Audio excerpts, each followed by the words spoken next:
అందరికీ యేసయ్య నామములో వందనాలు. హల్లెలూయా. దేవుని స్తోత్రం. మరి మనం పాడుకున్నాం మంచి పాట దేవుడు మనకి ఇచ్చాడు. హల్లెలూయా. సంతోషమే సమాధానము, చెప్పనాశక్యమైన సంతోషము. హల్లెలూయా. హల్లెలూయా. ఆ పాట పాడుతున్నప్పుడు మీరు పాడడం నేను విన్నప్పుడు ఎలా ఉందంటే, నిజంగా మీరు సంతోషంగా ఉన్నారా? సంతోషంగా ఉన్న వాళ్ళు ఆ పాట ఎలా పాడతారు? సంతోషంగా ఉత్సాహంగా పాడతారు దేవుడి సన్నిధిలో. మీరు ఎంత నీరసంగా పాడారంటే హల్లెలూయా. దేవునికి స్తోత్రం. దేవుని మహిమ కలిగినగా మనం గ్రహించుకోలేనటువంటి కార్యాలు చేస్తాడు యేసు ప్రభు. హల్లెలూయా. దేవుడి దగ్గర ఎన్నో ఆశ్చర్య కార్యాలు ఉన్నాయి. హల్లెలూయా. మన చిన్న మెదడు మనది ఏంటండి? చిన్న మెదడు మనదే. అందుకని చెప్పేసి మనం ఎప్పుడు కూడా మన ఆలోచనలో మనం కూడా చదువుకున్నాం. ఆయన ఆలోచనలు హల్లెలూయా. మన ఆలోచనలు ఎలాగున్నాయి? ఆయన ఆలోచనలు ఎంత గంభీరమైనవి. దేవునికి స్తోత్రాలు. ఇప్పుడు ఒక్క 2 రోజులు గ్యాస్ ఇలాగ అవుతుంది అంట్లోకే మనం అందరం మండలి తిరిగేస్తున్నారు అందరూ. మరి ఇంతకాలం మనకి లోడ్ తెలియకుండా ఎలాగొచ్చింది గ్యాస్? హల్లెలూయా. ఏదో తేడా వచ్చేదాంట్లోకి అందరూ బండ్లు పెట్టుకుని తిరిగేస్తున్నారు. మరి ఇంతకాలం ఇన్ని సంవత్సరాలు మనకి అసలు ఇబ్బంది లేకుండా ఇంత గ్యాస్ ఇంకా వస్తుంది. దేవుని ఆయన ఆలోచనలు భూమిలో దాచి ఉంచాడు. ఇన్ని వాహనాలు వెళ్తున్నాయి. మన NH5 NH16లో ఉన్నాం మనం. ఎన్ని వాహనాలు వెళ్తాయి రాత్రి పగల. వాళ్ళకి ఆయిల్స్ ఎలా వస్తున్నాయి? పెట్రోల్, డీజిల్, గ్యాసెస్, భూమిలోంచి నీరు. హల్లెలూయా. ఎవరికి ఏమి కొదువు లేకుండా ఆకాశంలోంచి వర్షం, భూమిలోంచి ఏమో ఆయిల్ ఇలాగా. దేవుని స్తోత్రం. ఇంకా భూమిలోంచి ఎన్నో వస్తున్నాయండి. రాగి తీస్తున్నారా, ఇనుము తీస్తున్నారా? భూమిలోంచే కదా వచ్చేది. బంగారం తీస్తున్నారా, వజ్రాలు తీస్తున్నారా? హల్లెలూయా. ఎవరు కావలసిన వాళ్ళకి దేవుడు ఇస్తాడు. హల్లెలూయా. ఏమి కొదువు చేయట్లేదు ఆయన. ఎప్పుడైనా మనం జ్ఞాపకం చేసుకున్నాం, ప్రభువా ఈ నెల వంటకి గ్యాస్ ఇచ్చావని. దేవునికి స్తోత్రం. హల్లెలూయా. వండుకొని ఏం కావాలి అది వండుకు తినేస్తాం. మళ్ళీ కొంతమంది టీవీ చిత్రంగా అవుతుంటారు. హల్లెలూయా. దానికన్నా సౌండ్ చేస్తారు కానీ ప్రభువా నీకు స్తోత్రం అని మాత్రం సౌండ్ మాత్రం చేయరు. హల్లెలూయా. ఇప్పుడు అంతా చేసేలాగా ఉన్నాం. హల్లెలూయా. దేవుని మహిమ కలిగిన గాక. ఏదైనప్పటికి కూడా ఓ భక్తుడు ఒక మంచి మాట చెప్తున్నాడు. ఇక్కడ దావీదు కీర్తనకారుడు ఒక మంచి మాట చెప్తున్నాడు. ఏమనంటే, నా ప్రాణము దేవుణ్ణి నమ్ముకుని మౌనంగా ఉన్నది.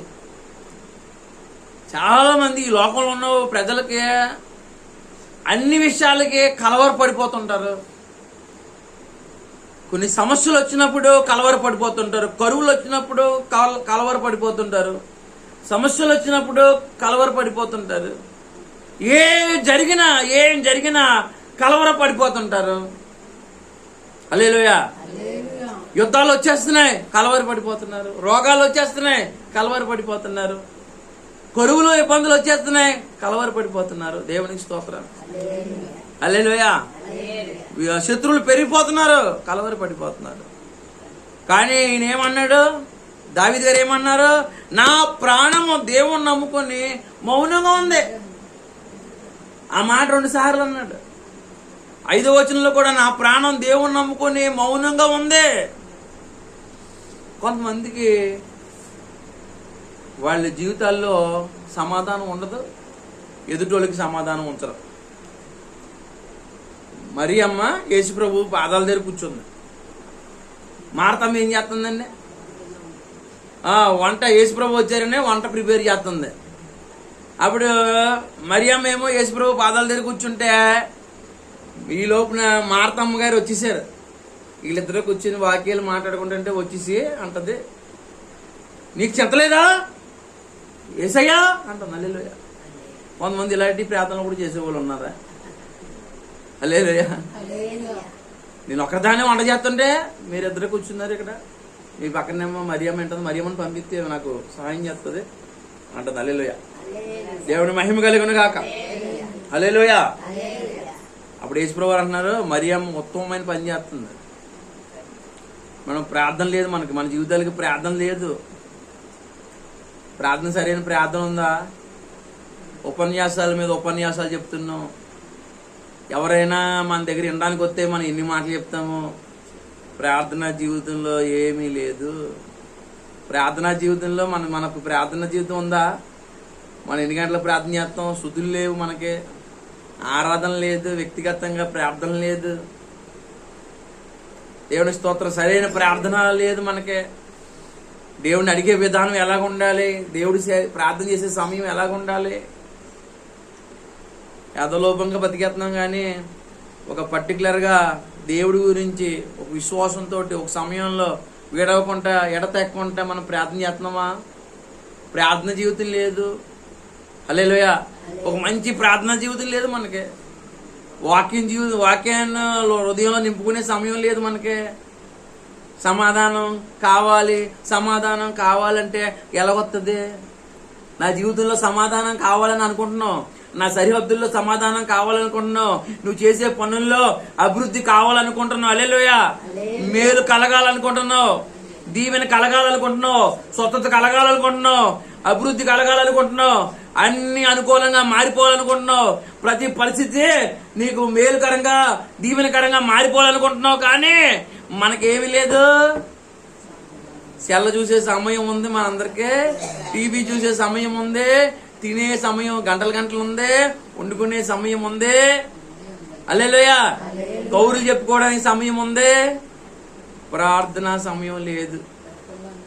మళ్ళీ మనం భక్తి గురించి పక్కలతో చెప్పేటప్పుడు నేను ఎంత గొప్పదాన్నో అని చెప్తాం. మళ్ళీ ప్రార్థన లేదు కానీ ఎంత గొప్పవాళ్ళు. ప్రార్థన లేకపోతే పరిస్థితులు మారవు. ప్రార్థనలోనే జయం ఉందంట. హల్లెలూయా, దేవుని మహిమ కలిగిన గాక. ఒక ఆయన అంటండి, దేవుడు ఆశీర్వదించి ఆ యొక్క రాజ్యంలోనేటువంటి రాజుగారు కొన్ని వందల మంది మీద పెద్దగా చేశారంట. హల్లెలూయా.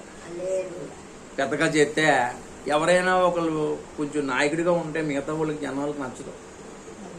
ఎందుకు నాయకుడిగా ఉండకూడదు? మేమేం గొప్ప కదా, ఆయనే గొప్ప. ఒకవేళ ఆ పెద్దగా ఉన్నవాడు ఏం చేస్తాడంటే వీళ్ళు తప్పులు మళ్ళీ రాజుగారి దగ్గర తీసుకెళ్తాడేమో అని భయం. వాళ్ళు చేసేవన్నీ తప్పులే. హల్లెలూయా. ఏంటి దేవుడి బిడ్డలు పొరపాట్లు చేస్తారండి? దేవుడిని నమ్ముకున్న బిడ్డలు పొరపాట్లు చేస్తారా? దేవునికి స్తోత్రం. ప్రార్థన చేసేవాళ్ళు, నిజంగా ప్రార్థన చేసేవాళ్ళు ఒక అబద్ధం ఆడాలంటే ఆలోచిస్తారు. నిజంగా ప్రార్థన చేసేవాళ్ళు ఏ తప్పు చేయాలని ఆలోచిస్తాడు. ప్రార్థన లేనప్పుడే పాపం మనలోకి వస్తుంది. హల్లెలూయా. సాతానుగాడు మనకి ఎప్పుడు వస్తారో తెలుసా? అవ్వం ఒంటరిగా కూర్చుంది, ప్రార్థన చేస్తలేదు. ఆవిడ ఏం చేస్తుందండి? అలా చూసుకుంటుంది ఆ కాయలంక, ఎర్రగా ఉన్న కాయలంక చూస్తుంది తప్ప దేవుడు వైపు చూస్తలేదు. అప్పుడు సాతానుగాడు వచ్చి ఆవిడ కుటుంబాన్ని నాశనం చేసేసాడు, ఆవిడున్న ఇంటిని నాశనం చేసేసాడు. ప్రార్థన లేక అవ్వమ్మ గారు ఇల్లు పాడైపోయింది. హల్లెలూయా. కాబట్టి ప్రార్థన లేదు మనకే, మాటలు ఉన్నాయి మన జీవితాల్లో. ప్రార్థన ఎంత గొప్పదంటే ఇప్పుడు ఎంతమంది మీద అధికారిగా చేస్తే వాళ్ళు ఏం చేస్తున్నారండి? ఇతని మీద ఏదన్నా తప్పు మోపుదాం ఆయన తెగ ప్రయత్నం చేస్తున్నారు. కొంతమంది జీవితాలు ఎలాగుంటాయండి? ఎదుటోళ్ళ మీద తప్పులు, వీళ్ళు బతుకంతా ఎదుటోళ్ళని పాడు చేయడమే కానీ, బలత్కారంగా బతకడమే కానీ, ఒకళ్ళు పడగొట్టి బతకాలి. ప్రపంచం అంతా ఒకళ్ళు పడగొట్టి బతకాలా? ఈయన ఏమంటాడో తెలుసా? నేను యెహోవాని నమ్ముకున్నాను, ఆయన ఆశ్రయించాను, నేను దేవుణ్ణి ఆధారంగా చేసుకున్నాను కాబట్టి నేను కదలను, నేను నెమ్మదిగా ఉన్నాను, నేను నెమ్మదిగా ఉన్నాను, మౌనంగా ఉన్నాను. కొంతమంది కంగారు వచ్చేస్తుంది. హల్లెలూయా. చెడ్డ కంగారు వచ్చేస్తుంటది ఎడ్డు కానీ వాళ్ళకి.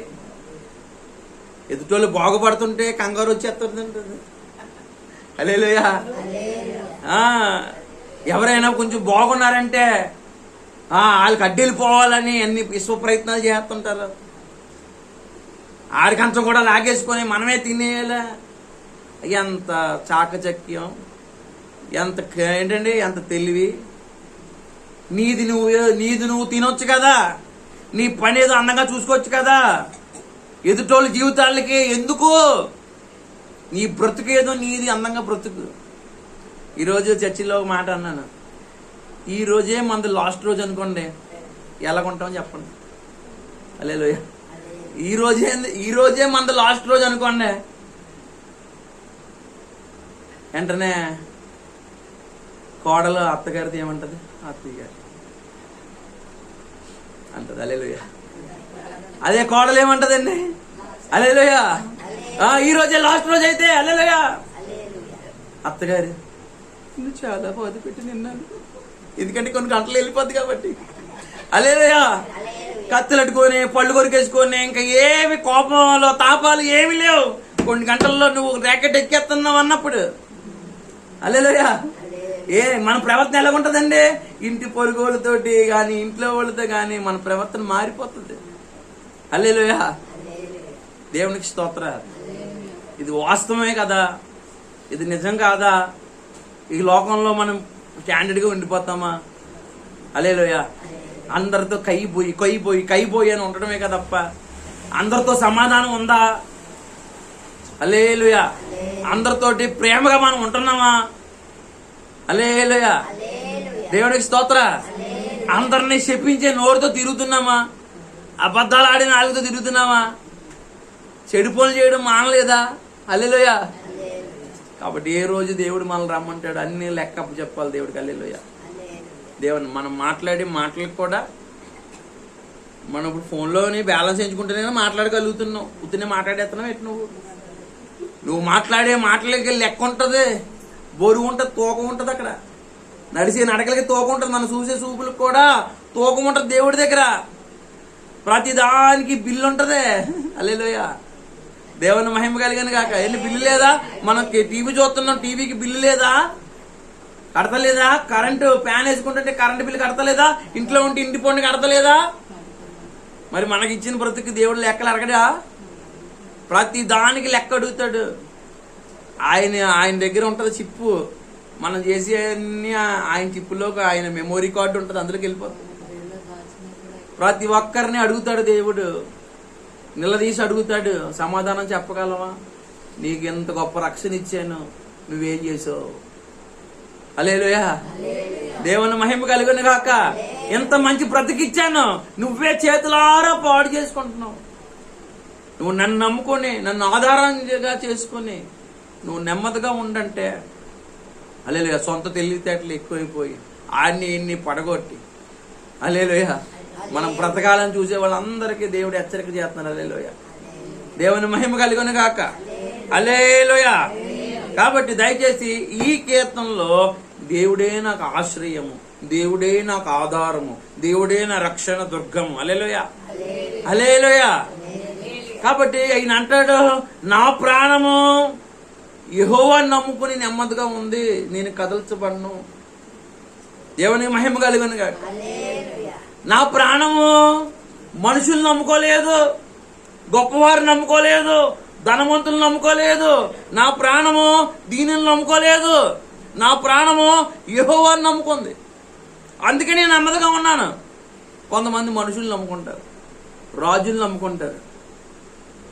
హల్లెలూయా.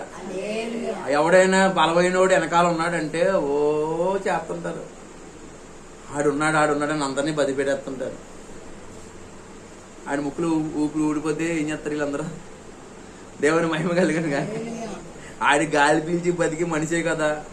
ఆడికి ఏమన్నా 2 కండలు ఎక్స్ట్రా ఉంటే ఉండొచ్చు, తిని బాగా తినడం వల్ల. హల్లెలూయా. ఆ కండలు ఎంతసేపు నీరసం పడిపోతాయి. దేవుని మహిమ కలిగను గాక. ధనం నమ్ముకోకండి, బలత్కారాన్ని నమ్ముకోకండి. ధనం ఉంటే ధనం మీద లక్ష్యం పెట్టకండి. దోచుకున్నట్టు చేత గర్వపడద్దు. హల్లెలూయా. కొంతమంది దోచుకుంటూ ఉంటారు, దొంగతనమే పనిగా పెట్టుకుంటారు, బలవంతులు అయిపోతారు, పెద్ద పెద్ద బిల్డింగ్లు కడతారు. కొంతమంది ధనాన్ని చూసుకుంటుంటారు, కొంతమంది బలత్కారాన్ని చూసుకుంటుంటారు. హల్లెలూయా. కానీ దేవుడు ఏమన్నాడు? హల్లెలూయా. ధనాన్ని నమ్ముకోవద్దు, దోచుకున్న చేత మీరు గర్వపడద్దు, బలత్కారం అందు మీరు లక్ష్యం ఉంచొద్దు. బలం ఎవరిదే? హల్లెలూయా. బలం ఎవరిదే? నీది నాది కాదు. హల్లెలూయా. కొంచెం మనకి ఏదన్నా కలిగి ఉంటే అవతల చులకంగా చూడడం, మనలో మామూలు ఉండవు. హల్లెలూయా. అందరినీ చులకనగా చూడడమే మన పని. చాలా ఉంటాయి మన దగ్గర. హల్లెలూయా. పక్షపాత బుద్ధి చూపించడం, చులకనగా చూడడం ఎదుటి మనిషిని. ఎదుటి మనిషి కొంచెం నీరసంగా కనబడతారంటే ఆడించుకుంటాం మనం. హల్లెలూయా. దేవునికి స్తోత్రం. నేను స్కూల్కి వెళ్ళేటప్పుడు అండి నాకు 2 ఫ్రెండ్స్ ఉండేవారు. ఓ ఫ్రెండ్ ఏమో మురళి, ఓ ఫ్రెండ్ ఏమో వీరబాబు అని, అలందాలు వీరబాబు అని ఉండేవారు. వీళ్ళిద్దరూ నాకంటే సన్నంగా ఉండేవారు. నేను బాగా లాంగ్, ఒకనే కదా కొడుకుని, నేను లాంగ్ ఉండేవాడిని. వాళ్ళిద్దరు నాకు ఎంత లోకం అంటే చేతులు ఇలా వెనకాల తిప్పేసి ఈపే కుట్టేసేవాడిని. హల్లెలూయా. నాకంటా కొంచెం సన్నంగా ఉన్నారు కదా, నాకంటా బలవంతులు వచ్చినప్పుడు నా నోరు పడిపోయింది స్కూల్లో. హల్లెలూయా. దేవుని మహిమ కలిగిన కాక అప్పటి వరకు నా రాజ్యం కొంతకాలం సాగింది. దేవునికి స్తోత్రం. తర్వాత నాకంటే తలం తన్నేవాడు, ఏంటంటే తలం తన్నేవాడు అంటే తాడిని తన్నేవాడు ఉంటాడంట. హల్లెలూయా. మనకంటే గొప్ప వాళ్ళు వచ్చేస్తుంటారు, మనమే గొప్ప గొప్ప అనుకుంటాం. మనం లేకపోతే ఏమీ జరగదు అనుకుంటాం. నీ లేకపోతే ఒక ఆయన అన్నాడు, గోడ మీద బల్లి ఉంటుంది అనుకుంటుందంట, అందరూ కదులుతున్నారంట. మిగతా బల్లులు సినిమాలకు వెళ్తున్నాయంట, అన్నింటికి వెళ్తున్నాయంట. ఈ గోడ మీద బల్లి మాత్రం కదులుతలేదంట. ఏమే బల్లి నువ్వు ఎందుకే కదులుతలేదు, అన్ని కదులుతాయంటే ఈ గోడ మీద నేను లేకపోతే ఈ గోడ పడిపోద్ది అన్నదంట. హల్లెలూయా. దేవుని స్తోత్రం. ఈ బల్లి ఏమనుకుంటుందండి, నీ లేకపోతే అందుకని కదులుతలేదంట. అది మనం లేకపోతే ఏమీ లేనట్టు తెగ నటించేస్తుంటాం. హల్లెలూయా. మనం లేకపోయినా ఈ ప్రపంచం నడుస్తుంది ముందుకి. మనం లేకపోయినా మన కుర్చీలో కూడా కూర్చుంటాడు. హల్లెలూయా. కాబట్టి దయచేసి వృధాగా అతిశయపడకుండా దేవుడి మీద ఆధారపడి ఆయన ఆశ్రయంగా చేసుకొని, ఆయన ఆధారంగా చేసుకొని, హల్లెలూయా, సమస్యలన్నింటిలోంచి, హల్లెలూయా, పరిస్థితులన్నింటిలోంచి మనం బయటికి రావాలి. హల్లెలూయా. అంతేగాని కాపరా పడిపోవడం, కలవర పడిపోవడం, అవిశ్వాసంతో ఉండడం, సమస్యల్లో కూరుకుపోవడం కాదు. హల్లెలూయా. ప్రార్థన వల్లే జయించాలి. హల్లెలూయా. కాబట్టి ఇందా చెప్పాను కదా, ఒక పెద్ద మనిషిని ఏదో తప్పు పట్టి, మనుషులందరూ ఏదో తప్పు చూస్తారు నీ మీద, ఏదో ఒక తప్పు మోపి నిన్ను పడగొట్టాలా. దేవుని స్తోత్రం. ఒక పెద్ద బాక్సులోనంటండి, హల్లెలూయా, చాలా బాక్సులు ఉన్నాయంట, అన్ని పీతలేనంట. ఒక బాక్స్ లో చైనా పీతలు ఉన్నాయంట, ఒక బాక్స్ లో కొరియా పీతలు ఉన్నాయంట, ఒక బాక్స్ లో ఏంటంటే ఇంకా రకరకాల అమెరికా పీతలు ఉన్నాయంట, ఇంకో బాక్స్ లో ఇండియా పీతలు ఉన్నాయంట. హల్లెలూయా. అన్ని బాక్సుల మీద, హల్లెలూయా, దేవునికి స్తోత్రం, అక్కడ కనపడుతున్నటువంటి అన్ని పీతల బాక్సుల మీద, హల్లెలూయా, మూతలు ఉన్నాయంట. హల్లెలూయా. ఇండియా ఇండియా ఇండియా పీతల బాక్స్ మీద ఏమి లేదంటండి, మూత లేదంట. ఏంటి అందరూ అడుగుతున్నారంట, ఈ ఒక బాక్స్ మీద, ఇండియా పీతల బాక్స్ మీద మూత లేదేంటంటే, అప్పుడు అన్నాడంట ఒక అతను, ఇండియా పీతలు ఎవరైనా పైకి వెళ్తుంటే ఇంకో పీత వెనక్కి లాగేస్తుంది, అందుకని దానికి మూత అవసరం లేదు. హల్లెలూయా. మన వాళ్ళు ఎవరైనా పైకి వెళ్తుంటే ఏం చేస్తారండి, వెనక్కే, అందుకనే మనకు మూత అక్కర్లేదు. హల్లెలూయా. దేవుని మహిమ కలిగిన గాక. హల్లెలూయా. కాబట్టి ఎవరైనా ఇదే పని ఈ మన వాళ్ళకి ఎదుటోడిని ప్రోత్సహించడం. కానీ ఈ రోజున నా బిడ్డతో చెప్తున్నాను, ఒరే మా పాస్టర్ ఆనంద్ కుమార్ గారు కానీ, మా బిగ్ సార్ గారు కానీ నాకు 4 ఇంగ్లీష్ మొక్కలు నేర్పి, నాకు బైబుల్ కాలేజీలో అన్నం పెట్టి నన్ను చదివించడం ద్వారా ఇగో ఈ రోజు నేను ఈ పరిస్థితుల్లో ఉన్నాను రా. మనం ఎప్పుడు అవుతాం అలాగా? చాలా మంది పిల్లలు రావట్లేదు. దేవుని స్తోత్రం. ఆ రోజు వాళ్ళు కరిగిరించబట్టి, ప్రేమించబట్టి, పోషించబట్టి, హల్లెలూయా, వాళ్ళు నాకు 4 ముక్కల వాక్యం నేర్పించారు, నాకు తగ్గించుకోవడం నేర్పించారు, దేవుడు వాక్యం నేర్పించారు. హల్లెలూయా. దేవుడు పాటలు నేర్పించారు, ఆరాధన నేర్పించారు. హల్లెలూయా. వాళ్ళు చేసిన త్యాగం, వాళ్ళు చూపించిన ప్రేమ, మీ మధ్య నేను ప్రేమ చూపించగలుగుతున్నాను. హల్లెలూయా. దేవుని మహిమ కలిగిన గాక. కాబట్టి ఒక మనిషికి సాయం చేసుకుంటే తప్పేటండి. మనోళ్ళు ఒకవేళ చేసినా, మనం ఒకవేళ ఎవరికైనా సాయం చేస్తే మళ్ళీ తిన్నింటి వాసనలు ఎక్కడతారు. దేవుని మహిమ కలిగింది, అదొక భయం. దేవుని మహిమ కలిగింది. కాబట్టి నేను దేవుణ్ణి నమ్ముకున్నాను కాబట్టి మౌనంగా ఉన్నాను. దేవుడే నాకు ఎత్తైన కోట, బలమైన శృంగము. హల్లెలూయా. నేను దేవుడి మీద ఆధారపడి ఉన్నాను. నేను బంగారాన్ని నమ్ముకోలేదు, డబ్బుని నమ్ముకోలేదు, స్థలాలు నమ్ముకోలేదు, పొలాలు నమ్ముకోలేదు. హల్లెలూయా. నా ప్రాణానికి ఆధారమైనటువంటి వాడు యేసుప్రభు. హల్లెలూయా. ఆయన్ని నమ్ముకున్నాను కాబట్టి నేను కదల్చబడినా. చాలా మంది రాళ్ళు రువ్వుతున్నారు, చాలా మంది నిందలేస్తున్నారు. హల్లెలూయా. చాలా మంది హల్లెలూయా పన్నాగాలు పన్నుతున్నారు. పైకేమో బాగుండాలి మీరు అంటున్నారు, లోనేమనుకున్నారు, అంతరంగంలో ఏమనుకున్నారంటండి, ఈడు ఎప్పుడు చెడిపోతారు, ఈడు అవును నచ్చింది నుంచి ఎప్పుడు పడిపోతాడు. హల్లెలూయా. ఈడు ఇలాంటి మాటలు చెప్తున్నాడు, ఇలాంటి కౌరులు చెప్తున్నాడు, ఇలా దీవించబడుతున్నాడు, ఈయన్ని కిందకి లాగాలి. హల్లెలూయా. ఈయన ఏంటంటే ఒరుగుతున్న గోడను పడగొట్టినట్టుగా, పడిపోయే కంచిని పడగొట్టినట్టుగా ఒక మనిషి ఎవడన్నా నిలబడితే ఆయన పడగొట్టే వాళ్ళు అనేక మంది ఉంటారు. కానీ ఎంతమంది పడగొట్టాలని చూసినా దేవుణ్ణి నమ్ముకున్న వాడు పడిపోడు. హల్లెలూయా. పడిపోడు. హల్లెలూయా. దేవుణ్ణి ఆశ్రయించిన వారు పడిపోరు. ఎంతమంది ఎన్ని పన్నాగాలు ఏంటంటే నీతి మందులు పడగొట్టడం గురించి వంచన చేసే వాళ్ళు పక్కనే ఉంటారు. హల్లెలూయా. ఇప్పుడు ఆ పెద్ద మనిషిని తీసుకెళ్లి దేవుడికే ప్రార్థన చేస్తుంటే, ప్రార్థన చేస్తున్నాడని అదొక కారణం పెట్టి రాజుగారికే ప్రార్థన చేయాలి 4 రోజులు. అలా చేయలేని పక్షంలో రాజుగారికి కాకుండా ఇంకెవరికైనా ప్రార్థన చేస్తే గనక వాడిని సింహాల భూమిలోకి తోసేయాలి అన్నారు. హల్లెలూయా. దేవునికి స్తోత్రం. అలాగే వాళ్ళు అన్నట్టేనే సింహాల భూమిలో తోసేస్తే దానియేలుని సింహాలు రాత్రంతా ఏం చేయలేవు, నోర్లు మూసుకుని. హల్లెలూయా. ఆయన నమ్ముకున్నాడు కాబట్టి నిలబడ్డాడు. అగ్ని లాంటి శ్రమల్లో కూడా దేవుడిని నమ్ముకుంటే కాలిపోం. జలాల్లో మనం వెళ్తున్నప్పుడు మనం మునిగిపోం. కరువులు, ఇబ్బందులు, ఎన్ని సమస్యలు వచ్చినా మనకి ఏమీ కాదు. కరుణలో మనం బతికున్నామా లేదా? బతుకున్న వాళ్ళలో దేవుని స్తోత్రం చెప్పండి. హల్లెలూయా. ఎందుకు ఒకటో కరుణాలు, రెండో కరుణాలు అంతమంది చనిపోతే మనమే ఎందుకు బతికున్నాం? దేవుడు మన మీద కనికరం గలవాడుగా ఉన్నాడు. మనం ఎందుకు కదిలిపోలేదు? అందరూ కదిలిపోయారు. మనం దేవుడిని నమ్ముకున్నాం కాబట్టి ఇంటి పక్క వాళ్ళు, ఇంటి చుట్టూ ఉన్న వాళ్ళు అందరూ కదిలిపోతుంటే హల్లెలూయా. దేవుడు మనల్ని కదిలిపోలేదు. మనల్ని కదిలిపోనిచ్చే దేవుడు కాదు. హల్లెలూయా. కాబట్టి ఆయన నమ్ముకుని మౌనంగా ఉండి కలవరి పడిపోకుండా ప్రతి విషయంలో ప్రార్థన చేసుకుంటే హల్లెలూయా ప్రతి సమస్య నుంచి ఆయనే బయటికి తీసుకొస్తాడు. కాబట్టి కొంతమంది నేను చూస్తుంటాను, అప్పటి వరకు బాగానే ఉంటుంది, భర్త వచ్చేటప్పటికి ఏంటి అంటది. ఏంటే ఇగోండి మన అబ్బాయికి కూడా ఎంత దెబ్బ తగిలేసింది అంటది. అప్పటి వరకు బాగానే ఉంటుంది. ఆవిడకేమో గంభీర ఇదేంట్రా బాబు, అప్పటి వరకు బాగానే ఉంది, ఏమండి అంట్లోకి అయ్యి బాబోయ్ అంటాడు. హల్లెలూయా. వాళ్ళు గాబరా పడిపోయి ఎదుటోళ్ళని గాబరా పెట్టేస్తుంటారు. హల్లెలూయా. దేవుని మహిమ కలిగిన గాక. ఏమండి అయిపోను. హల్లెలూయా. దేవుని మహిమ కలిగిన గాక. హల్లెలూయా.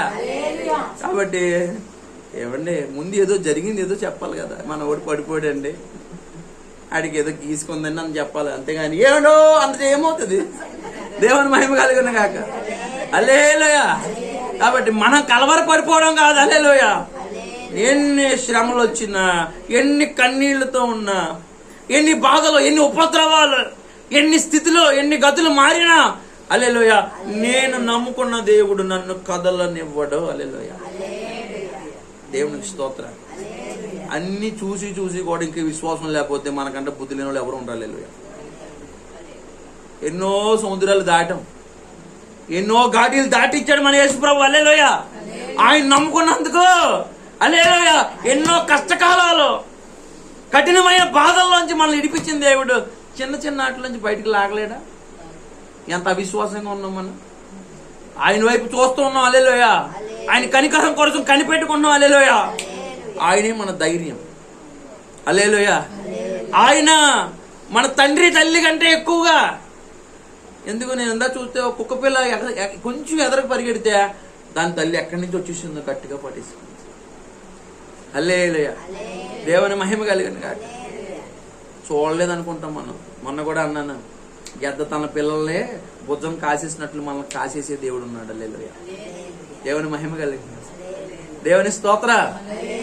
ఎంత గొప్ప దేవుడు మనకు తోడై ఉన్నాడు. హల్లెలూయా. దేవుని మహిమ కలిగిన కాదు. ప్రార్థన చేసుకుందాం అండి. దయచేసి కళ్ళు మూసుకుందాం, ప్రార్థన చేసుకుందాం. నమ్మదగిన దేవుడు, యథార్థమైన దేవుడు, కృపామయుడు ఆయన పేరు. హల్లెలూయా. మన యజమానుడు, నా యజమానుడా నీకు స్తోత్రాలు ప్రభువా. హల్లెలూయా.